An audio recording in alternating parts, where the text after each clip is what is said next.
Jamani, mambo bado ni magumu kweli kweli. Karibu sana kwa wewe bado kwanza unanitazama, lakini pia unaifuatilia channel ya PM Online. Kubwa zaidi ni kwamba tu kwamba usiache kuweza kusubscribe, lakini pia kuturn on notification na mshahidi wangu kwanza kuweza kupokea taarifa zote za kimichezo, lakini pia burudani kipindi tu ambapo zinatokea. Kubwa zaidi ni matokeo ambayo yanaendelea kuwaumiza wengi, na nimeshuhudia video mbalimbali zikionyesha mashabiki wa Simba wakilizingira gari ambalo lina wabeba wachezaji kuweza kuwazuia kutoka katika eneo ambalo walikuwa wanataka kutoka. Ilikuwa inamaanisha katika dimba la Meja Jenerali Issa Muhyo. Bado taarifa zimeendelea kusambaa. Nimeona video kutoka kwa Priska Kishamba, lakini pia nimeshuhudia pia video kutoka kwa Maulida Baraka wa Kitenge zikionyesha kitu kile kile ambacho kinaendelea huko kwenye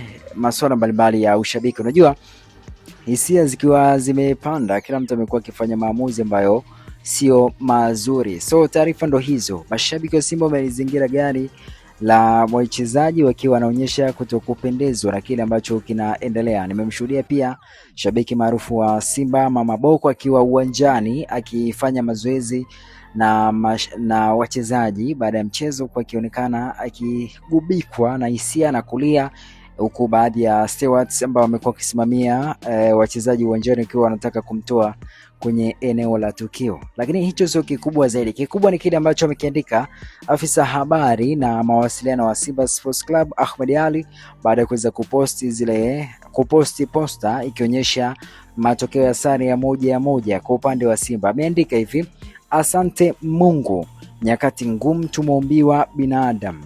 Uzuri ni kuwa nyakati hizo ngumu huwa hazidumu.